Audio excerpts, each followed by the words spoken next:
Hello everybody, welcome back to the channel. So in today's video, we are going to be talking about the match between Barcelona and Sevilla. After the international break, Barcelona had to restart their campaign by playing Sevilla, and we started off really well. This is going to be a very hectic week, and Hansi Flick does know that. We are going to be playing Bayern Munich in about 2 or 3 days, and then Madrid on Saturday later down this week. Hansi Flick knew that if we wanted to do well and build momentum for the rest of this week, we needed to destroy Sevilla, and we did that. We have been able to defeat Sevilla 5-1. So this was a very important result. We have 2 goals coming from Lewandowski, a goal coming from Pedri, and 2 goals coming from Pablo Torre. It's crazy, right? You would assume that maybe Pedri scores 2 goals today, Yamal scores 2 goals today, or Rafinha, but Pablo Torre continues to show that even though he's not the most magical player, not the most well-known, not the most high technical player, this guy, regardless, still provides great results for Barcelona by scoring goals or providing assists. He's not the most flashy player that Barcelona have, but Pablo Torre continues to show why he should be part of this project. But overall, bravo to all of the Barcelona players, from Lamine Yamal to Pedri to Rafinha to Casado to Lewandowski, Koundé, Cubarsí, Inigo Martinez, Balde. They all played very well. We needed this win. It is now 27 points gained in the past 10 matches with 33 goals scored. This Barcelona team under Hansi Flick continues to prosper. And let me tell you, I'm not trying to make this like an agenda against Real Madrid, or I'm not trying to compare Madrid to Barcelona, but I just have to say this. When you compare a win of Madrid or compare a win of Barcelona, when you compare those two, right, you can just tell that Barcelona are just built much more different. Like, the quality difference between Barcelona's football to Madrid's football is so big. Like, the margin is just insane. Clearly, Barcelona are the leaders of this league, and we're dominating by playing beautiful football and effective football. We are destroying every team that comes in our way. And again, you would assume that Madrid would be playing better football today because they have Mbappe, Vinicius, Endrick, Rodrigo, Bellingham, but no, Barcelona are the ones that are striving the most, playing the most entertaining football. I even saw some Madrid fans turn on the Barcelona game because they wanted to be entertained. And I'm like, bro, I don't blame you. You have finally found the light. So in this game, we were going to start with Eric Garcia. It was supposed to be a double pivot of Eric Garcia and Casado, but Eric Garcia during the pre-match warm-up got injured. So Ansu Fati had to step up and come in for Eric Garcia, meaning that Rafinha moved to the center where Pedri was supposed to be at. Pedri dropped to Eric Garcia's previous position, formed a double pivot with Casado, and then Ansu Fati took on the left wing position. So when the match started, our formation was a 3-2-4-1. So we saw Koundé, Cubarsí, and Inigo Martinez in the back with Pedri and Casado as the double pivot, with 4 attackers behind Lewandowski, which was Balde, Ansu, Rafinha, and Lamine Yamal, with Lewandowski up top. It was a very great and strong starting 11 because from the very beginning, Barcelona were a rocket. And I want to give credit towards Rafinha because Rafinha was the main reason why Barcelona were generating many opportunities. He's technically just so incredible. Right now, he is just placed on a whole other different level. And it's not just the runs that really does make him stand out, but the fact that when he runs, he drags players away from his teammates, right? He does help his teammates on having a better environment because he's able to move the defenders away from their positions. Rafinha is very smart at that. So he makes the game much easier for all of his teammates like Lamine Yamal, Lewandowski, etc. Rafinha truly does not just play for himself, but plays for his team, for the Barcelona badge. And I appreciated that. So it did not take long for Barcelona to find the first goal. On the 24th minute, we saw Lamine Yamal pass the ball to Rafinha. Rafinha gets hit from the back, and then Barcelona were awarded a penalty because Fernandes just hit him too hard on the left ankle. Then Lewandowski was able to get the ball. He places the ball on the ground, and he scores the penalty. Very easy. Fast forward 4 minutes later, Lewandowski drops down. He takes down 2 players. He passes it towards Lamine Yamal. Barcelona are on the counter. Lamine Yamal passes it towards Pedri, and when the ball was going to Pedri, it went through Koundé's legs because he saw Pedri behind him, and then Pedri receives the ball and shoots the ball into the top right corner. And so there you have it, right? Now what? Now what are you going to say about Pedri? Pedri is somebody that knows how to score goals, provide assists. Everybody was complaining that Pedri is all about circulating the ball, that he's trash, he can't score goals, Bellingham is better. No, Pedri has the capability. Hansi Flick does know that. He has given Pedri the confidence to say, hey, look, I know that many might call you a player that does not know how to score goals, but you are going to start to score goals this season. You are going to be shooting from outside the box and become much more daring. And Pedri just looks like a monster out there. From a physical standpoint, he looks very well conditioned. He can run through the full 90 minutes. I think that Pedri had more energy when he got taken off later in the game. I think that Pedri could have done much more, but he had to be reserved, right? You don't want to overexpose these players, but Pedri was so ready for any type of duel. He was the most accurate passer with a total of 97%, finding so many key passes and final third passes. He created a total of 3 chances. 1 big chance was created, and 8 out of 9 long balls were completed. So this is really good. Pedri's game just continues to up its level. And then there was this moment, right? It happened on the 35th minute. minute, and I'm gonna tell you guys like very clearly. If you guys want to know exactly how Barcelona play, what is their current status, how do they feel mentally, physically, what do they stand for, go into this game, go on the replay, and go on the 35th minute. Actually, go on the 34th minute to be very exact. 34th minute and 53 seconds. This play here showed me everything I needed to know about Barcelona's game and who they are and how they play. We saw here Sevilla have the ball, right? They were trying to attack Barcelona, like, hey, we're gonna get through the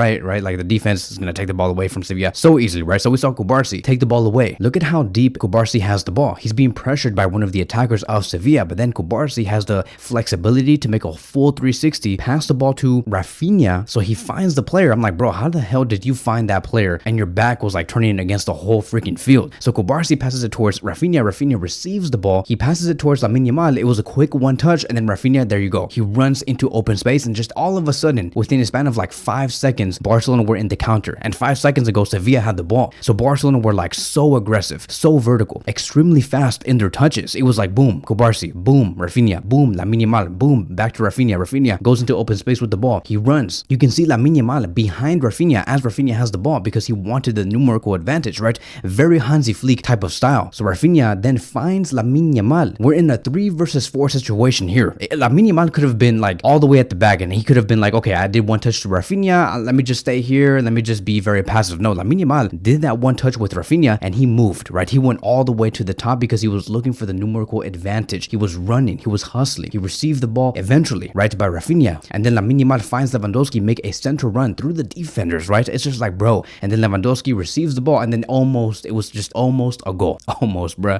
I'm like, bro, if this came out as a goal, it probably would have been one of the best team goals from Barcelona within the past 3 to 4 years, because this was just amazing. It was freaking amazing. Everything happened so fast. And if you don't believe me, look at how through these frames, how the minutes and seconds were progressing. Everything was so quick. They were like this, okay, 1 touch, 2 touches, boom, done. As a matter of fact, Barcelona were so fast in this counterattack. Even the goalkeeper was like, freaking hell, what the hell is going on? Like, he was scared. He was like, bro, like how the hell did Barcelona like go all the way like through that, and Sevilla couldn't stop not one player, not one. So on the 38th minute, we saw another goal. Rafinha takes a shot from outside the box. Lewandowski deflects it very quickly. I thought that it was going to be offside, but no, it was onside. Lewandowski barely made it, and then he claimed his goal on the 38th minute and making it 3-0. Going into the second half, Lamine Yamal made a pass with the outside of his left foot. He passes it towards Rafinha. Rafinha could have made it 4-0, but then the ref said, no, that's offside. I'm sorry, the Paris payment came through, so I have to like rule this offside. And then from there, we did not really see the exact same intensity coming from Barcelona from the first half. I do think that all of this was very tensional. Like, yes, they wanted to score more, but not like overstretch themselves, because they knew that they had 2 more games coming up after this one within the next 4 to 5 days. But overall, it was still a very good level. So we saw Lamine Yamal play around with some defenders, Rafinha making runs through the middle, and then eventually on the 66th minute, Fermin Lopez came in for Rafinha and Pau Victor came in for Lewandowski. Again, keep in mind, a lot of this is very tensional, because if you really think about it, players like Rafinha and Lewandowski came out very early because Hansi Flick does know that he's going to be using these players for Bayern and against Real Madrid. And then on the 71st minute, Pedri made a cross into the box, and then all Ansu Fati had to do was make a header, which was to score the goal, but it went straight to the goalkeeper. 3 to 4 minutes after that, on the 76th minute, Martin came in for Ansu Fati and Pablo Torre came in for Lamine Yamal. Once again, Hansi Flick has that type of thinking right now at the moment of this game. He knows that he needs to reserve the energy of many of his A-game players, which is most importantly Lamine Yamal, Rafinha, and Lewandowski, which is why these players left before the 76th minute. And it did not take long for Pablo Torre, who replaced Lamine Yamal, to score his first goal. On the 81st minute, Pedri passes it towards Jules Koundé. Jules Koundé finds Pablo Torre inside the box. He shoots. It got slightly deflected, but still, Pablo Torre makes it 4-0. And then came the magical moment, right?